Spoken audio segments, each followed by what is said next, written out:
Out there in the night of 1,000 crimes, people were dying, being maimed, cut by flying glass, crushed against steering wheels or under heavy tires. People were being beaten, robbed, strangled, raped, and murdered.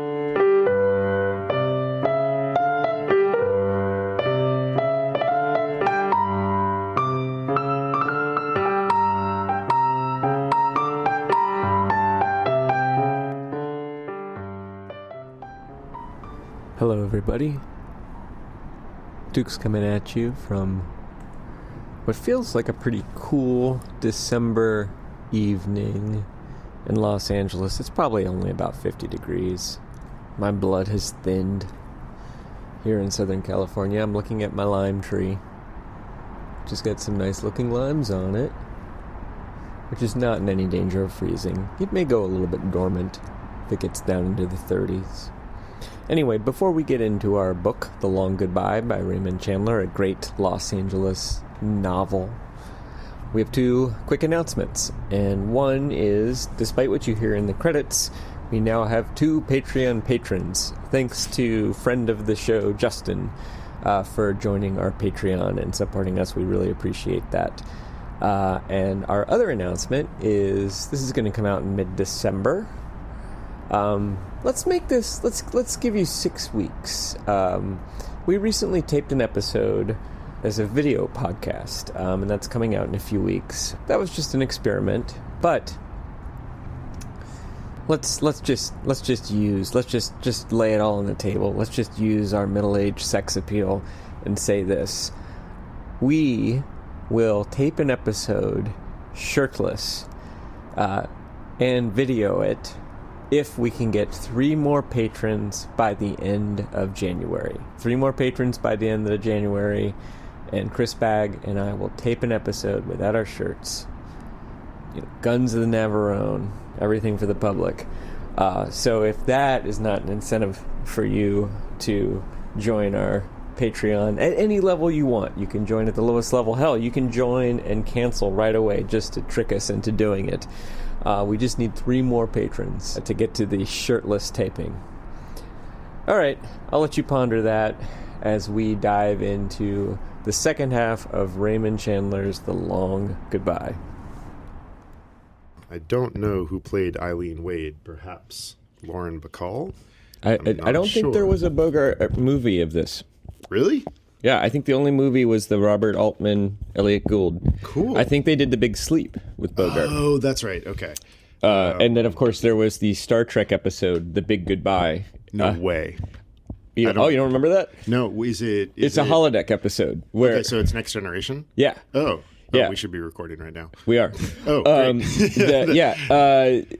Captain Picard's holodeck vacation was to go to like San Francisco in 1945 and play a noir detective named Dixon Hill. That's and there was a whole episode set in the holodeck because they got trapped in the holodeck. I think. Of course. I was like, "What's the wrinkle? Like, there has to be a wrinkle." I think so. And and it was that episode was called The Big Goodbye. It feels like Riker. Like, I can see why they would focus on Picard, but Riker really feels like the main character. He's got the body type of Marlowe. And also the sort of misogynist, sex pot kind of thing. Pre-beard Riker. You don't right, okay, yes. Yeah, I can't imagine, no hard-boiled detective even grows a beard, really. Right. Well, where are we? We're in my apartment. Holy shit. Mar Vista, Los Angeles. You are here. I am here. What have we been up to? What have we done? What have we done? Okay, why don't we do a day-to-day recap? Oh, wow. So okay. I got here on Friday. Right. You were fishing. I was fishing in San Diego. You got some rockfish. Yep. And you brought it back so we could have a wonderful fish and chips meal on Saturday. Mm-hmm. After I did some crazy running around Los Angeles with a bicycle to run a bike ride. Yep. But yeah, we had glorious fish and chips. Saturday. That was after our bike ride to Dockweiler, where we did a little taping. Yes. Sunday was surfing. Great surfing. Excellent surfing. Like I think my best surfing day of all time. Yeah. Then Monday, did some working, and then in the afternoon we went on a hike. We did some more dinnering. It's Wednesday today? Yeah, yesterday was the big road trip to Rincon, which I guess we can say the name since the cat's out of the bag. It is a famous break, really. We did a pilgrimage to Rincon Point it's either in Santa Barbara County or Ventura County. I think it's actually in Santa Barbara County, but about 100 miles north of LA. Yeah. Had a great road trip off the coast. I took the afternoon off, and you know what? And it is like 8 a.m, and I am still tired from that, even though I slept close to 9 hours last night. Yeah. But there's a thing that happens to me where I am more tired in the morning after a really good night's sleep than I am after an okay night's sleep. Now, if I have a bad night's sleep, that's the worst. You're exhausted. But like if there's something about if I sleep 7 hours, I'll be kind of like more alert more quickly in the morning. I think overall my health is better with the longer sleep, but that I for whatever reason, like a long night's sleep leaves me a little bit brain foggy for like an hour or two. I think I this is one of those situations where I have like zero science for this, but one thing that our bodies do, and this definitely happens with like injury and also with like, so recovery weeks for athletes are like, everybody always is like, why do I feel like shit? Yeah. I'm resting. Why do I feel awful? Right. And one thing that your body does in like high stress, high output scenarios is it actually makes sort of endogenous painkillers. Yeah. They're kind of related to cannabinoids. Yeah. So like you're literally a little bit high when you're really stressed out. Yeah. And then this makes total sense. You start recovering. and then it sort of it's like, Jesse's sleeping a lot.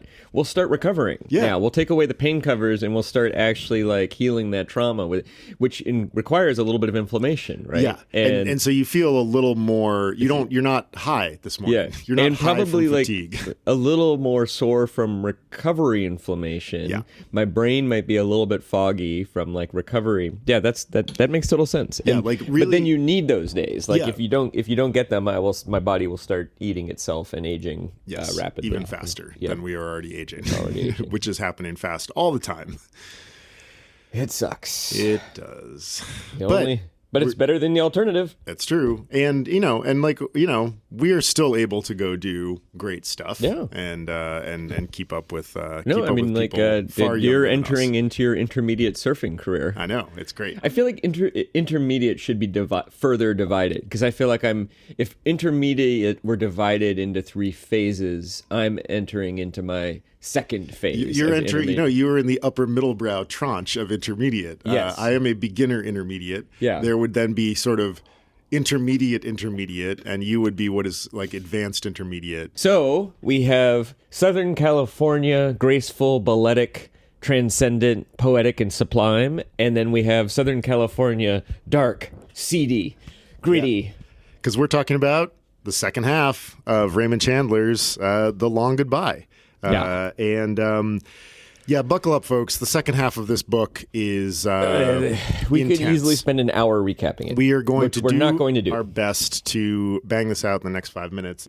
So last time we left off the Lennox case that Marlowe had started with kind of cools, and the book kind of pivots to this other case where he is sent to retrieve Roger Wade, an alcoholic. He's hired by Wade's wife, Eileen. Though he's never really hired for anything in this book. But we left off last time when Roger Wade had called Marlowe. He has one job that he actually gets paid to do in the entire book. Yeah. And then he takes, we'll get into that. But Wade has injured himself through a fall ostensibly. Marlowe comes over to help out. He helps him out, gets Wade off to bed. Wade says something about like, there's some papers on my typewriter. You destroy those. I don't want Eileen to see them. I think we covered some of this last time, but it's good to kind of go back a little bit. In those pages, Marlowe discovers some stuff about Wade being guilty about a good man's death, which might be Terry Lennox. And that's sort of, I think, what we're supposed to take away from that. There's a very odd scene when a perhaps on drugs Eileen Wade kind of attempts to seduce Marlowe, and he kind of puts her off, and he suspects that she is kind of talking to a different man. Eileen Wade is prescribed some very heavy, like early antidepressant drugs, anti-anxiety drugs from her doctor, Dr. Loring, who is Linda Loring's husband and therefore Harlan Potter's son-in-law, who is a very snooty doctor. Who summons Dr. Loring and Harlan Potter is a newspaper magnate. Who, we talked about him last time, right? Like nice. Sort of the shadowy antagonist. Yeah, who we get to meet. Right. He's also the father of the murdered woman. But so shortly after this, Harlan Potter summons Marlowe by sending his other daughter, Linda Loring, to Marlowe, to his estate, and basically says, I want my privacy, back off the case. Marlowe listens, doesn't agree, doesn't disagree, and we get a negative impression of Harlan Potter, although we also get the impression that he might be less nefarious than we first thought, that maybe his only interest in this is actually privacy as opposed to some kind of cover-up. Then Roger Wade invites Marlowe back to their Paradise Cove, or what is it, Paradise Valley? Or Idle Valley. Idle Valley. Wonderfully titled town name. Which I believe is a reservoir on the other side of the Santa Monica Mountains, somewhere in the Tarzana vicinity, although it's a fake name. So Marlowe and Wade have lunch. Marlowe sort of confronts Wade about the stuff in the typewriter. Wade's like, I don't know, and starts drinking again. He asks Marlowe not to leave. So Marlowe wanders down to the lake, watches some water skiing happen, and then when he comes back to the house, we discover...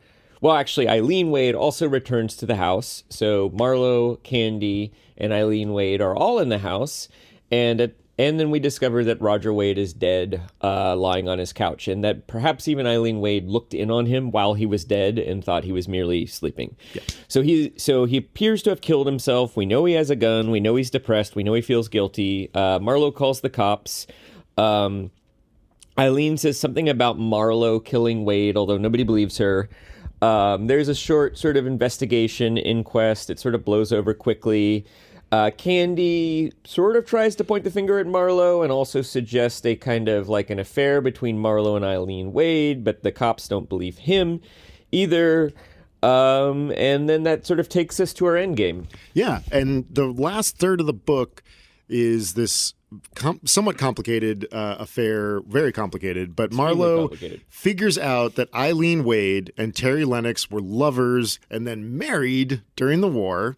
Lennox gets captured, which we think we sort of know about. There's some different wordplay and nameplay, but... We always knew that he'd probably been tortured by the Nazis at some point. Thus the scars and the white hair. Eileen presumed him dead, but he survived and then returns to America and then to Los Angeles, where he marries, divorces, remarries Sylvia Lennox. And Eileen is the one who has killed Sylvia Lennox and plants evidence to kind of pin the crime on her husband, Roger Wade. But Eileen sees Roger kind of struggling with the secret and his alcoholism. She begins to worry that it's going to get out. So Eileen has killed him too when Marlowe was down by the reservoir and a speedboat went by. Then there's some like... She does the thing where she like goes back around the block and pretends to arrive at the house, and sort of creating an alibi for herself. Yeah, like some cover up, like, I forgot my keys. Yeah. How could you forget your keys when you don't need the keys to get into the garage? So there's some... I mean, I've been to this house 1,000,000 times. That front door has never been locked. Exactly. Howard Spencer, the Roger Wade's publisher, says at one point. Howard Spencer shows up because he wants to publish the remaining unfinished book.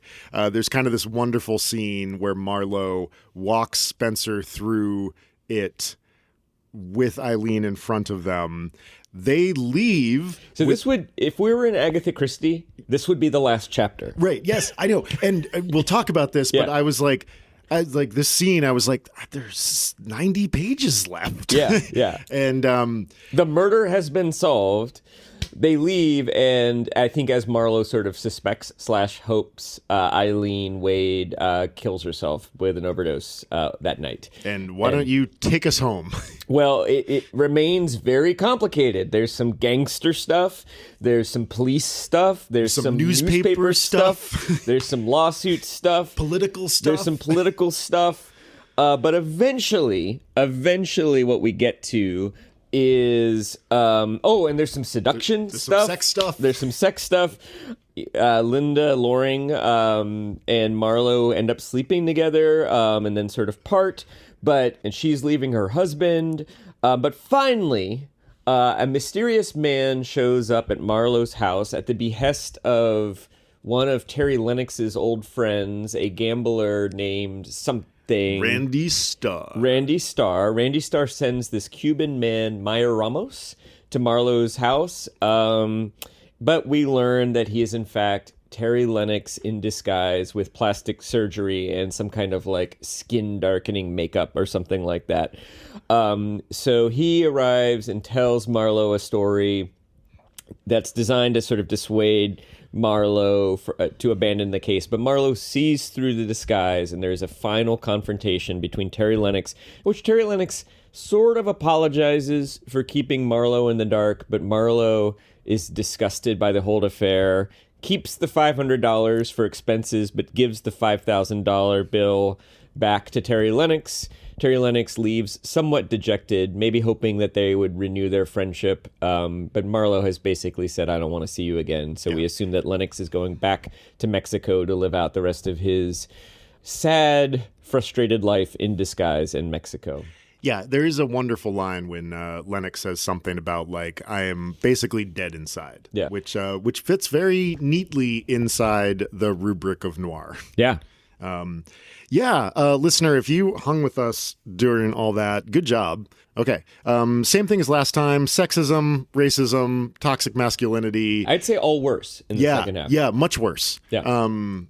It's a somewhat sordid book, I would say. But that said, I found, and this is sort of my experience of this so far, there are passages in here that I think you could have pulled from Proust or Fitzgerald, or, I mean, like, some of the passages of writing are kind of He's got the unbelievable. chops. Oh, he sure does. I have no qualms with his prose and writing ability. I think all my complaints are around plotting and I would say maybe theme or tone even. Yeah, totally. So we're going to wander into what Jesse and I are calling Chris's Craft Corner. And I've got a passage here. Wait, and then pause for the sting. Chris's Craft Corner. I don't know what it's going to be, but we'll put some maybe kind of like some ruffling book pages. I'm thinking like a mid-century like xylophone solo, like a Cal Chater, like like shopping at Macy's in 1952, waiting for the elevator, something like that. Yeah, Chris's Craft Corner. Whatever the music is, it should suggest black turtleneck.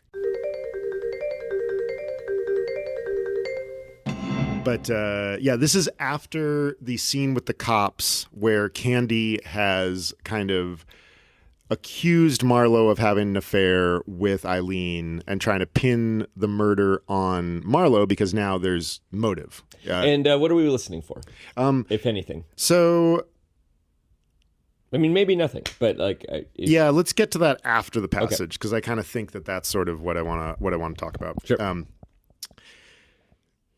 No feelings at all was exactly right. I was as hollow and empty as the spaces between the stars. When I got home, I mixed a stiff one and stood by the open window in the living room and sipped it and listened to the groundswell of the traffic on Laurel Canyon Boulevard and looked at the glare of the big, angry city hanging over the shoulder of the hills through which the boulevard had been cut.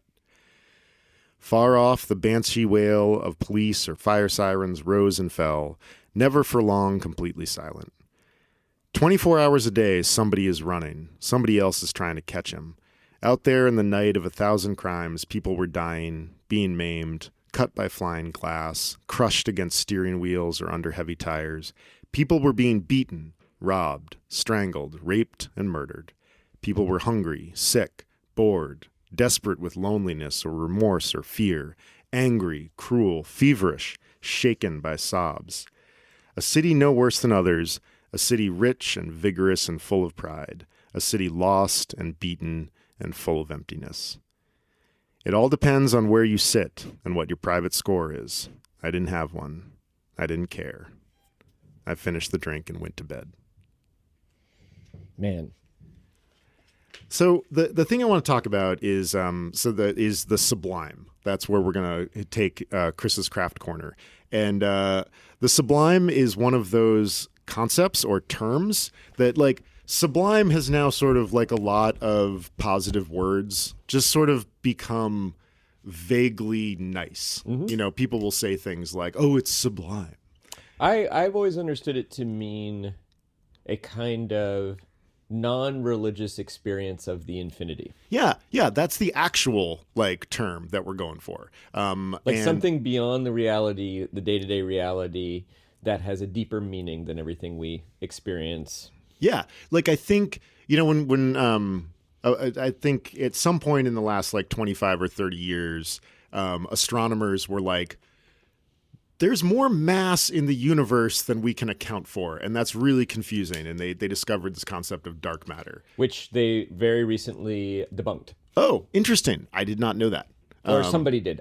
Maybe it's a live debate, but there's a major article out in the last, like, few months that's like, yeah, we were wrong about dark matter. No way. That's interesting. I mean, they never knew what it was, but they were always like, the mass is off. Yeah. So there must be dark matter. And someone else did some observations. So it's like, no, maybe it was a rounding error or something. I haven't read the article. That's wonderful. But the concept remains. Yep. And, it's been around since, the Roman times. Mm-hmm. And a Roman philosopher sort of, like, posits this idea. And then Edmund Burke in the 18th century kind of nails it. The experience of the infinite, which is terrifying and thrilling because it threatens to overpower the perceived importance of human enterprise in the universe. Mm. And I read that passage and I was like, holy shit.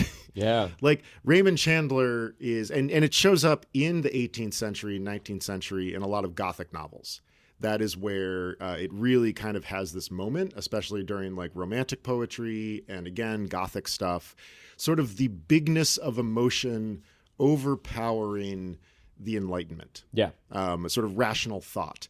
And, like, this section, like, the people were being beaten, robbed, strangled, raped, and murdered. People were hungry, sick, bored, desperate with loneliness or remorse or fear, angry, cruel, feverish, shaken by sobs. It is just so titanic and big.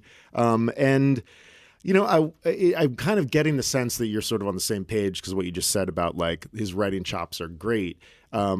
This is why I'm here. Mm-hmm. What are you finding in this book that you are really, really enjoying? Is anything kind of touching the sublime for you? I mean, I certainly like moments like that. In terms of the raw craft, but increasingly in the second half of the book, they felt unearned to me because I found the structure of the story to be increasingly problematic. Mm-hmm. And I also found the complexity of the story to be just unnecessary. And which is not to say, like, I think if you actually were to map out all the different plot threads and, like, Candy the houseboy, Mendy Menendez the gangster, Randy Starr, whatever the name of the Randy Starr the gambler, who also appears to be, like, a police commissioner. But it's, like, sort of like same thing in those parts.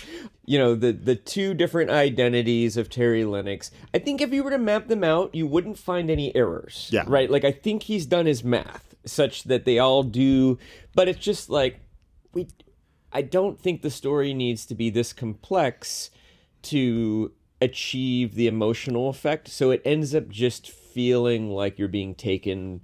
It just feels like complexity for complexity's sake. I guess maybe what he thinks he's doing is similar to Agatha Christie, creating a lot of different red herrings for your brain to go into. But usually those red herrings are just like 6 shady people in a mansion somewhere. And it's kind of, and as opposed to this very elaborate thing, I also maybe we'll talk about this more. I found the second half of the book to be more overtly sexist and racist in a way that the first half only sort of suggested. Yep.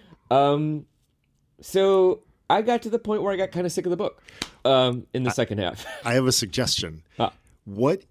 So how would you feel if, so that's that point where we've just had, like, Wade is dead. Yeah. What if we managed I think you just cut to the very last chapter. Or, somehow. like, what if we ended I liked the last there chapter. with that passage, but we had the reveal of everything that's happening, and then that's the end? Yeah.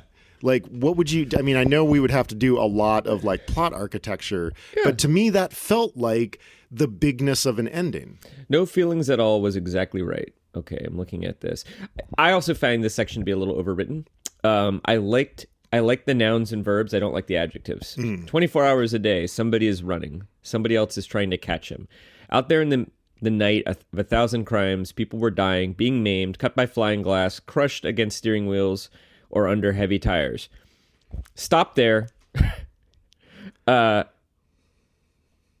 I love that next list. It all depends on where you say. Well, maybe. Yeah, no, I guess they are verbs. You're right. People were being beaten, robbed, strangled, raped, and murdered. People were hungry, sick, bored, desperate, with loneliness or remorse or fear, angry, cruel, feverish, shaken by sobs. A city no worse than others. I guess it's just a matter of taste. Yeah. I was just like, this is a little maximalist for me. And that's why I think it could be the end. Right. Like that. This is the sweeping strings that I think we're kind of here for. Well, let's look at the actual end. Yeah, okay. And I think I have that copied and pasted somewhere, or we can...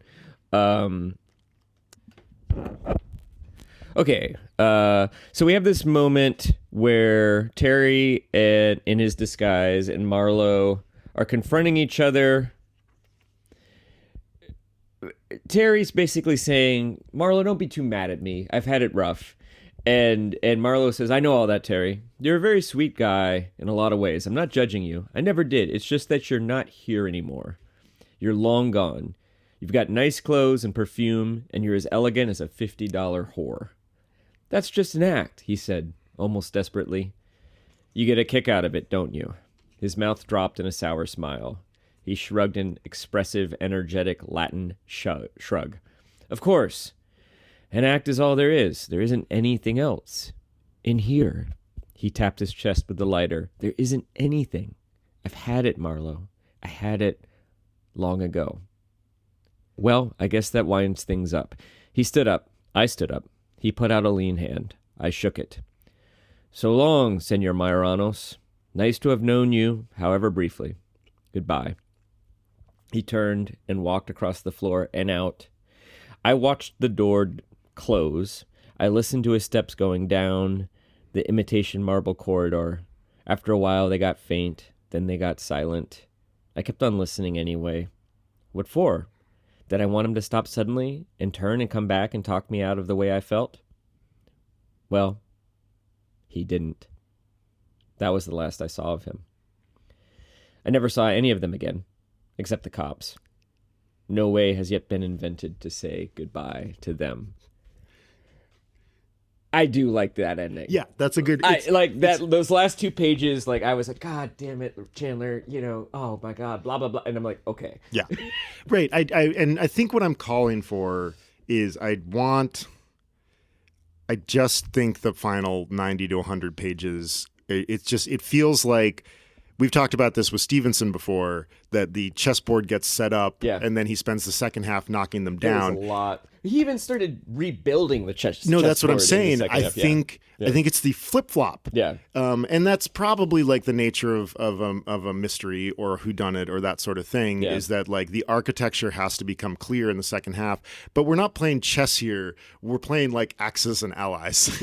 Like a game that takes all day to set up, and then is completely boring in the actual like execution of it. That's not true. Axis and Allies is a fun game.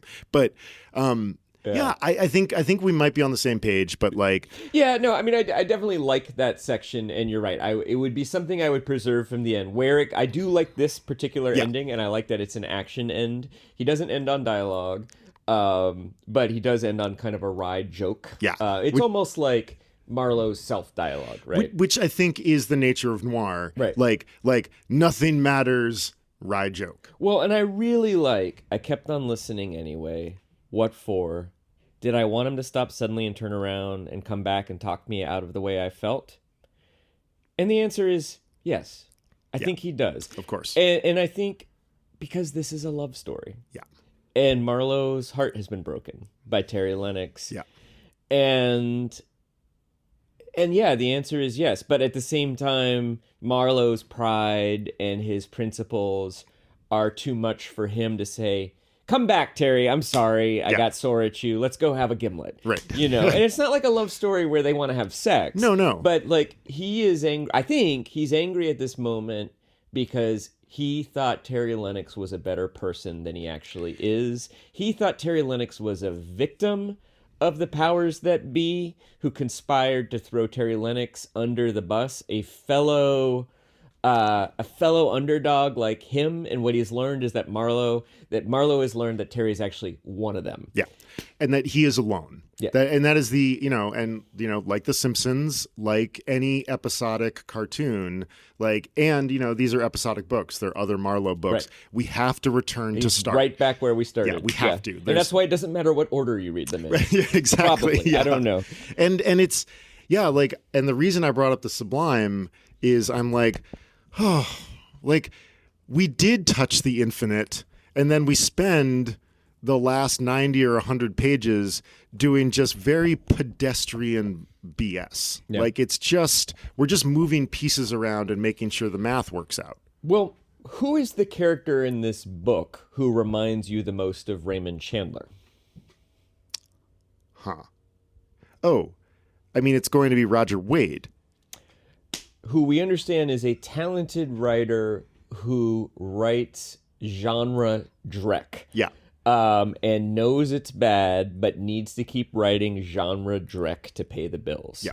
And is also suicidal and alcoholic, which, as I understand it, Raymond Chandler, as I understand it, his wife was dying as he was writing this novel. He was deeply depressed. He also went on fugue states where he got just blind drunk for 3 days, went up somewhere into the mountains and then recovered and started writing. I think he's ratcheting up Roger Wade's patheticness higher. I think he's ratcheting down Roger Wade's literary talent a little bit, but Roger Wade is his disgusting alter ego here too. Totally. And I think that's part of it is that for whatever reason, there are, if you were to walk into a drugstore in 1955, next to The Long Goodbye would be 100 other books, all with women with dresses exposing one shoulder. Mm-hmm. And this would be one of them. And there would be nothing to say that this one was any better than any of those others. Yep. And in hindsight, we can look back at Chandler and Dashiell Hammett and a handful of others. I think that, arguably Patricia Highsmith might have been on that stack. Probably a few others whose names I don't know. There's probably some other greats, and recognize that they stand out, but their capacity to make their living probably was fitting into that genre of reliable, sex, violence, drugs, and all of those things too. And that's my best explanation for why we get all... why we get all that other... Maybe it's just the publisher is yeah, Chandler, we need 500 pages out of you, and this should be a 300-page novel. Yep. But maybe it's that, or maybe he really is interested in all that plot. I don't quite know. I think the negative side of it is it's all that extra stuff that, in my opinion, we don't need, is where the worst of the sexism and the racism come out too. Yeah. It's sort of maybe he's bored, so he's gonna take it out on the minorities. Yeah. But yeah, my question about Linda Loring, if you're ready for that, is what is the explanation given for Linda Loring and Marlowe's romantic connection? Or is there one? I guess is probably the it was one of those things where I knew it was going to happen sort of from the moment Linda Loring appears, but I only knew it was going to happen because it felt like it had to happen because of the architecture of the novel and the expectations of the genre. Yeah. And the actual tryst fits into that exactly. It is fairly cliche. there's like a lot of talk about like champagne, which seems to be somewhat of a euphemism for falling into bed together. I know there are actually drinking champagne, and but they do actually fall into bed together. They do fall in bed together. There's a lot of sort of overblown, it will never be the way it was tonight. And it's like the end of Casablanca without the work. Yeah. and even the end of Casablanca is also melodramatic. Yeah. And this is deeply melodramatic, and it feels like we just need this romance, just like you were just kind of saying, to either pad out the expectations of the genre, because I just kept being like, I don't believe this part. Yeah. In the same way that in the lot of the end of the book, I don't believe that Bernie Oles, this sort of like hardworking cop up until this point, is this sort of like mastermind of like everything that is happening. Right. And it just felt... We didn't even talk about that in the recap, Oh my but there's this whole sting operation involving Mendy Menendez and Oles like masterminding the whole thing and then creeping cat-like, like a British commando, into Marlowe's house through the back door with a lock. I mean, it's just absurd. It's rococo. Yeah. It's like it is completely over the top. And and Lauren was the same way. Yeah. It felt like the back end of this book feels like an incredibly complicated math equation. Yeah. And Linda Loring is simply a variable intended to solve the equation, which ends up at 0 because we need to be at 0 to start the next book. Yeah, and I agree with all of that. But then there was a moment in the Linda Loring chapter that I was like, oh, suddenly this feels very real and familiar. Mm-hmm. And I think it was the way Chandler illustrated Linda Loring's kind of like, there's this moment where she's like, did you just expect me to fall into bed with you? And he's like, well, I guess I did, but I'm sorry about that. That was a miscalculation. I'm sorry. Let's have a drink. And then she's like, well, aren't you going to try to seduce me? And then he's like, do you want me to? And she's like, don't be silly. Of course I do. And then he's like, and I'm like, okay, yeah, that has happened.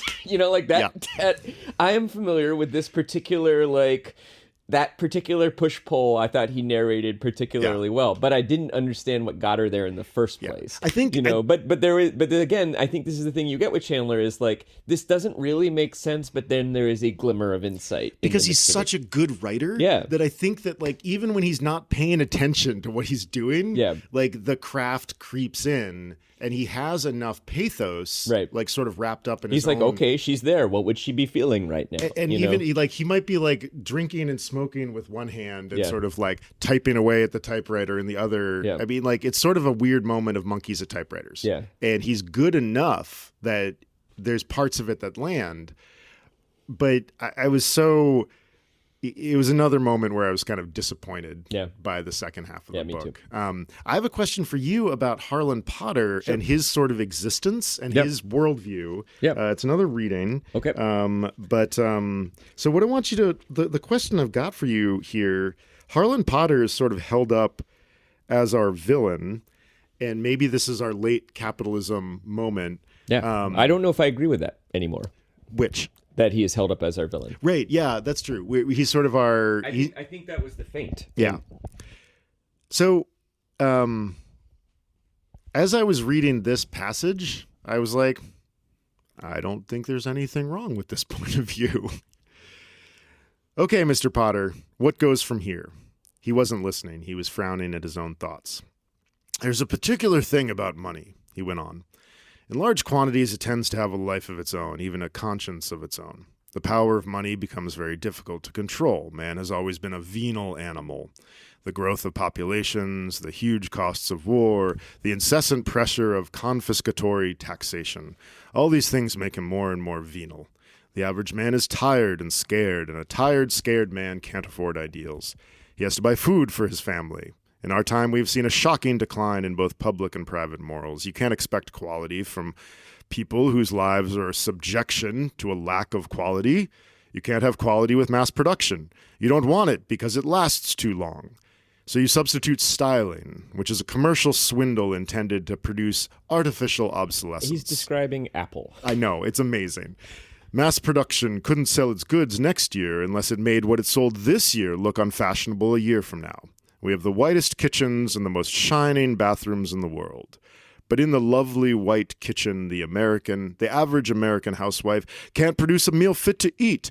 And the lovely shining bathroom is mostly a receptacle for deodorants, laxatives, sleeping pills, and the products of that confidence racket called the cosmetic injury. We make the finest packages in the world, Mr. Marlowe. The stuff inside is mostly junk. He's 100% right. I mean, the only complaint I end up having with Harlan Potter is that his solution to it all is to make sure he and his loved ones gets theirs, and it's like the Elon Musk solution. It's like, we're going to build a space capsule and get out of here. Yeah. It's like the super tank solution from The Arrest. Like, yes, you see the problem, and you are actually powerful enough to try to do something about it, and you choose not to.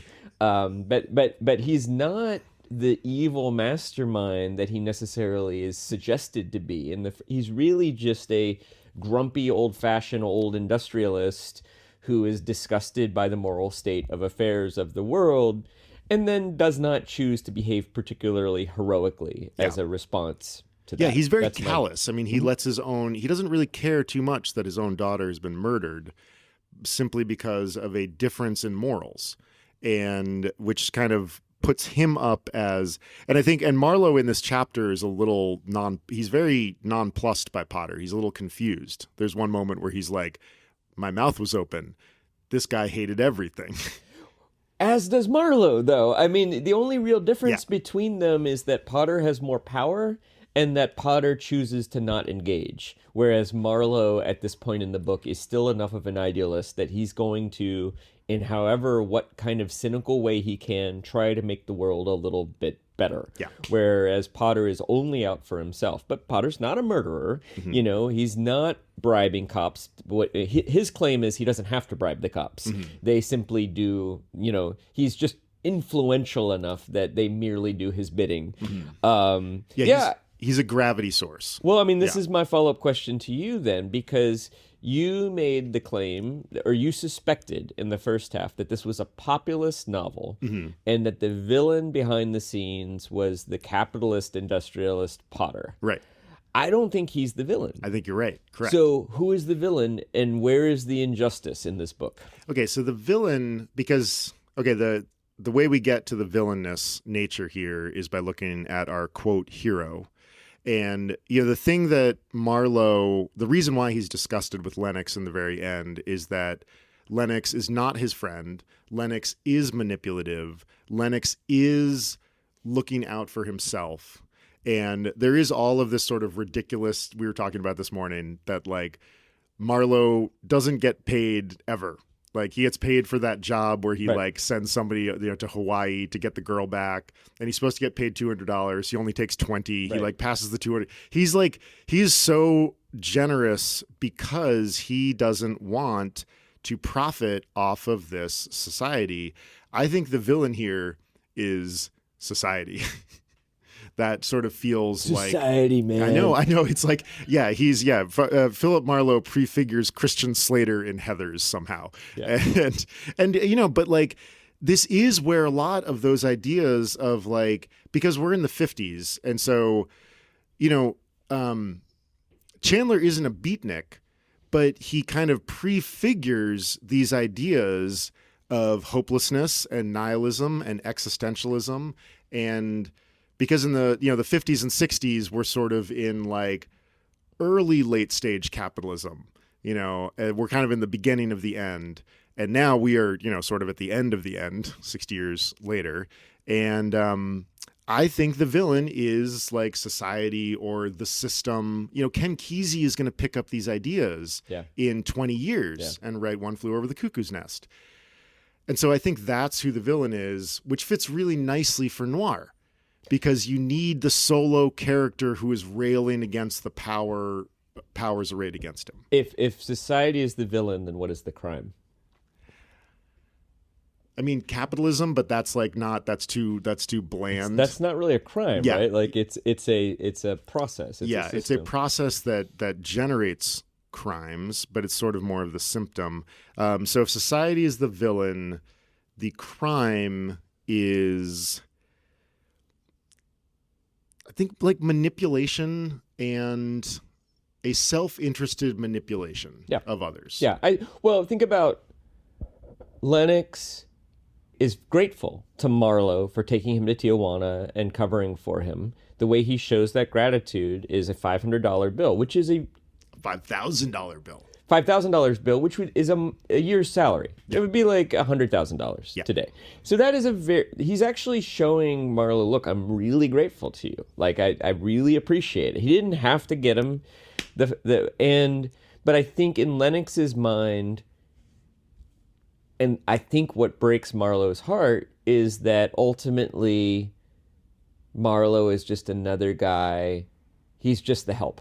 Yeah. He's just another guy to buy off. And even though Lennox has this regard for him and it's ambivalent, and I think it's a good thing about Chandler's writing is the characters are never one thing. Mm-hmm. That they are almost all of the characters are conflicted in some way. And Lennox is conflicted in this way, but ultimately what he chooses to do is rather than tell Marlowe the truth, he chooses to deceive him and pay him off. Mm-hmm. And this is what disgusts Marlowe in the end. At least that's my interpretation. Yeah, Marlowe does not want to be part of the system of this sort of two-faced manipulation. Yeah. And so that is why he is constantly returning money to everyone. Right. And what he wants is the truth. Yeah.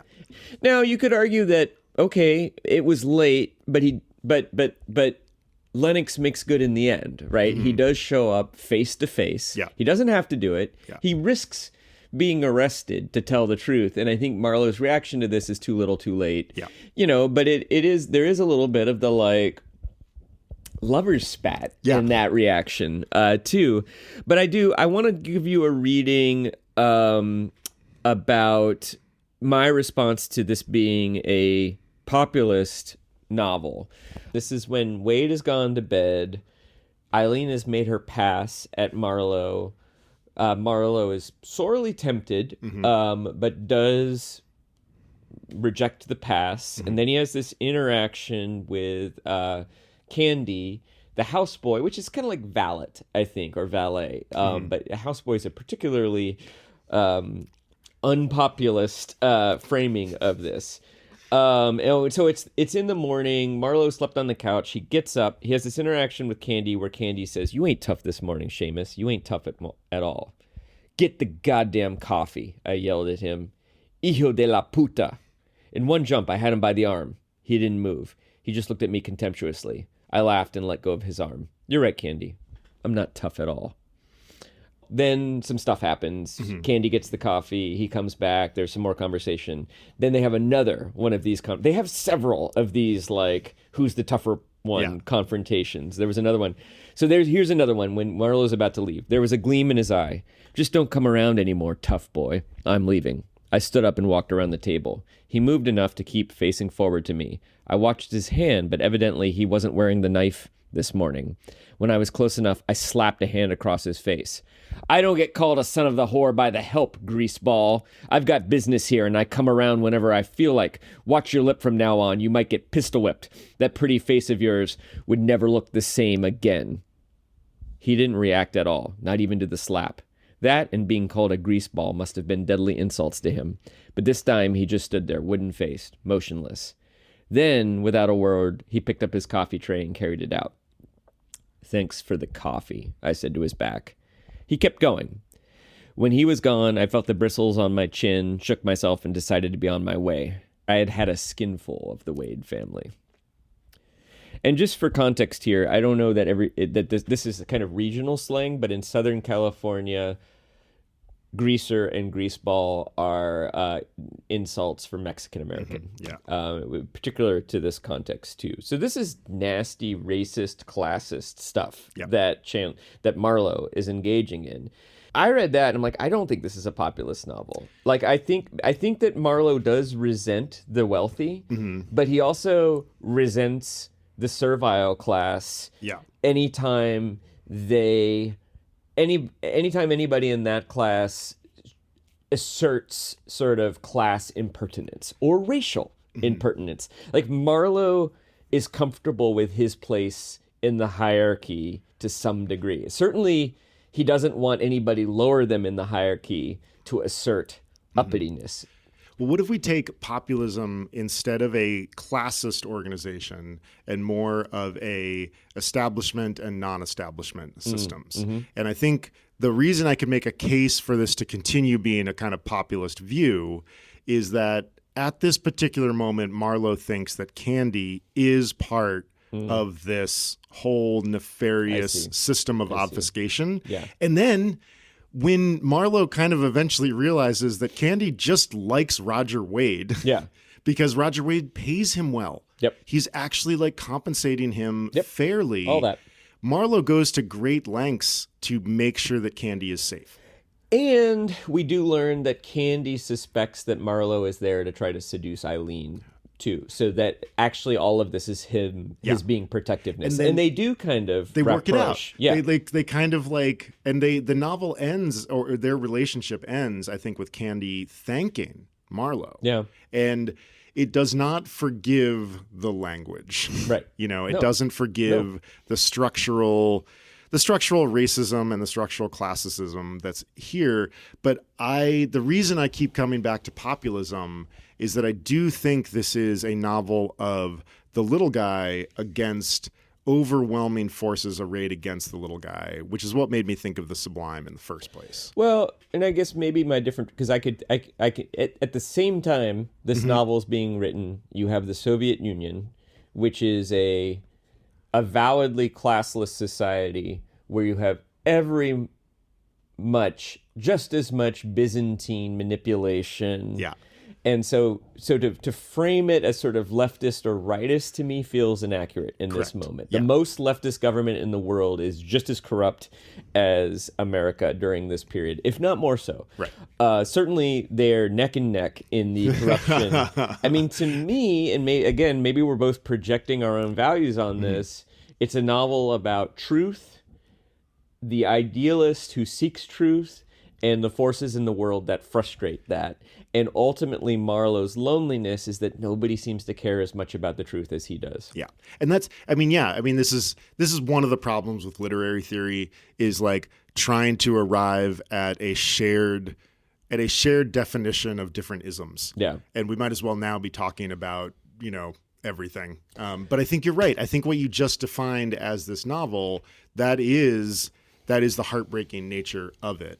And like, I do think that if you go looking for other great works of sort of nihilistic frustration, it's the same thing of like, I want there to be more truth, and the world doesn't seem to value truth. Yeah.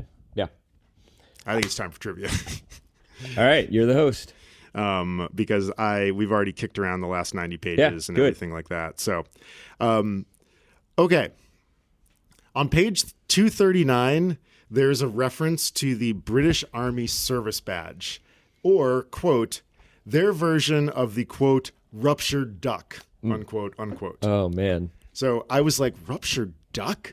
I was like, what the heck is that? I went looking, and it turns out that the ruptured duck is a pin or a badge that used to be issued to honorably discharged servicemen. And the idea was that you could wear it when you were going out for a job interview or something like that. A lot of veterans came home from World War II. Right. And struggle. Yeah. And so this was a way to signify to employers like, oh, this is a former service person, that kind of thing. Yeah. The ruptured duck part of it is attributed to, believe this or not, Hedy Lamarr, the actress. Wow. Because she saw it and was like, that doesn't look like an eagle. It looks like a fat duck, is what she comes up with. At this particular moment, there are many, many, many women working in this particular industry because a lot of the men are off at war. They think this is just hilarious that one of their favorite actresses has called this eagle the ruptured duck. And they start writing on all of the boxes of the badges that are getting shipped everywhere, ruptured ducks. Because there also was a culture of not letting, you couldn't label stuff accurately because it could fall into the hands of the Germans and everything like that. Yeah. A general is like, we have got to stop this whole ruptured duck thing. If this gets out, this could be a problem, because one of the code names for a very highly ranked Allied official during the war was Duckpin. Yeah. For whom was the codename Duckpin used? Was it A, Franklin Delano Roosevelt, B, Dwight D. Eisenhower, or C, Winston Churchill? How is duckpin one word or two? It is one word. Duckpin. I think I see where you're going. I don't know. I don't know where I'm going. For some reason, I'm just gonna say Winston Churchill. It was Dwight D. Eisenhower, but Winston Churchill's code name was former naval person. That's funny. Is the only time I've heard of a code name being multiple words. And accurate, right. But an understatement. And also like a little like mean. Yeah.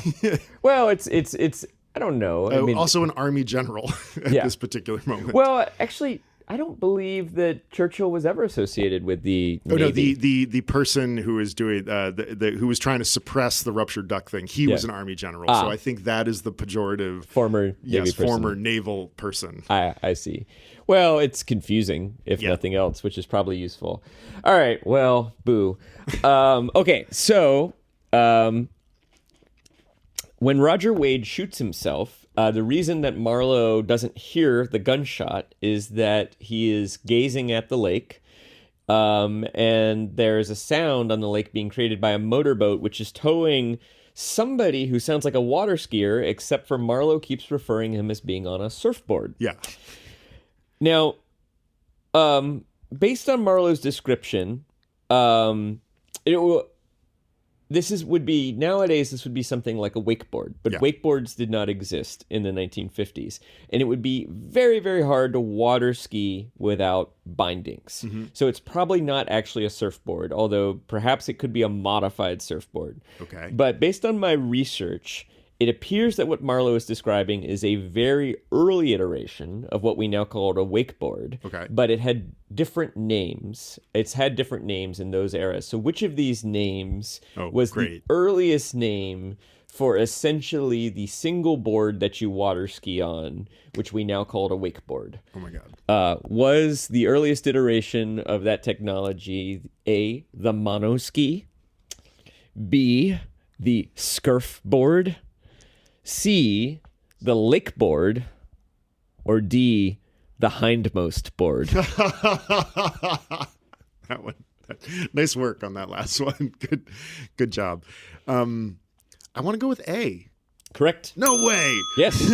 And if you I found a bunch of ski magazines and popular mechanics from the 1970s that basically are like, here is how you take a couple of old beater skis and turn them into a monoski. Including it's basically like you take the bindings off, you put two skis together, you remount the bindings in a certain way. Like it was one of these craft projects. It did later become a surfboard or a scurfer in the 1980s. Wow. Before becoming a wakeboard. And there was even a ESPN televised scurf competition in the early late 80s or early 1990s too. Probably held in like a created lake in Las Vegas or something like that. Yeah. Although there actually, and this being California, I'm gonna just look this up. So there is an account of the famous Hawaiian surfer who resettled in California, Duke Kahanamoku, being towed on a surfboard in the 1920s or 30s. Wow. So it's possible that he invented wakeboarding, although it's unclear. There's definitely the guy who invented the Hobie cat, nicknamed Hobie, the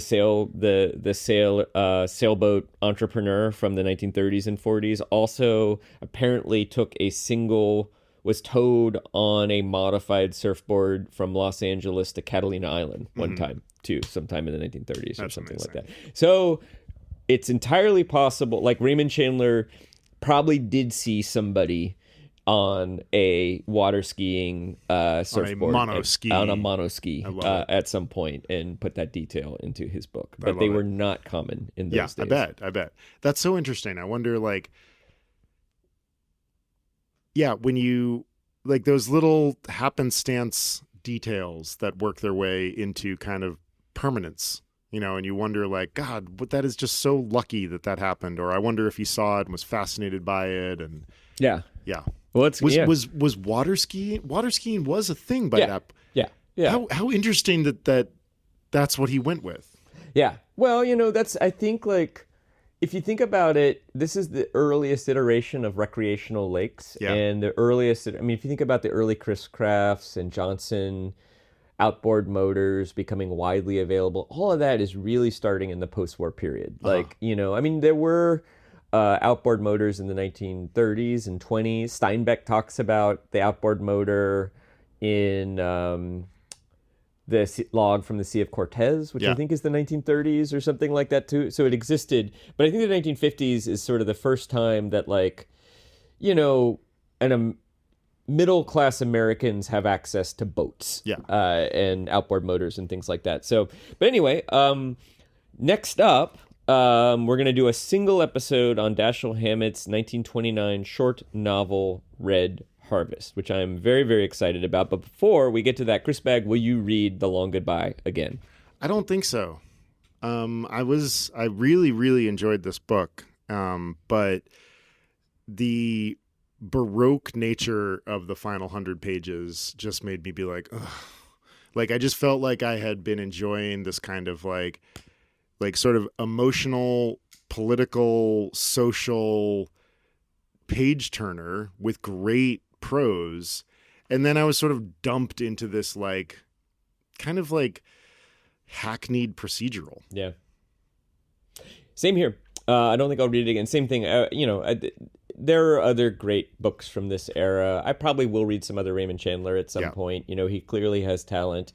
But I will watch the 1970s Robert Altman movie starring Elliot Gould again. And I saw it years ago, and I was rereading the plot recap. And I have to say, from what I can tell, he solved some of the plotting issues in a way that seems pretty satisfying. So, listener, don't let this novel stop you from watching that movie. Nice. It's a really great movie. He also resets it in the 1970s, so there's lots of great, like, LA in the 1970s content. It's kind of a perfect time frame for this. It works almost just as well, right? This is the era of swinging and the key party. This is an era where, like, you could still afford a house in Malibu. You know, it's and I do know, we mentioned this the other day, Roger Wade's character in that movie lives right on the beach at the Malibu colony, which is kind of iconic. Played by Sterling Hayden with a big shaggy beard, very much summoning Hemingway. Nice. So if you can imagine Roger Wade as more of a literary giant, that's what that movie gives you. We should watch it. Yeah. Well, thanks for listening, everybody. Upper Middle Brow is a Small Point production. Chris Bagg and Jesse Dukes can see through your disguise. Music by Ben Pajak and Jesse Dukes. Design and website by Chris Bagg. We are supported by Jenny Grieve, and that's it for now. Thank you, Jenny. But if you want to become our second patron, search for us on Patreon or just check the show notes for a link. You can learn more about us and find our listener survey at uppermiddlebrow.com. And please review us in your podcast app so other people can find the show. And a reminder, Chris and I are both writers and editors, and we can help you with your writing, podcasting, or editing project. You can see some of our portfolios and learn more at our respective websites, chrisbagg.com and jessedukes.com. Thanks for listening, everybody. Happy scarfing.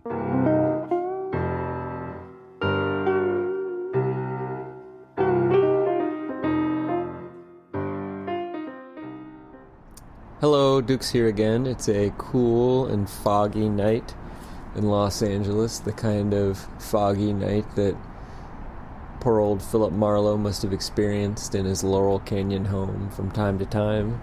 And I just wanted to remind you that we want to say thanks to friend of the show, Justin, our second ever patron, and that if we can get 3 more patrons at any level whatsoever by the end of January, we'll do a shirts-off taping of Upper Middle Brow. I mean, come on. All right, happy holidays, everybody. Hope you get some time off. Hope you spend some time with the family. Hope you spend some time outside. And we'll see you next time.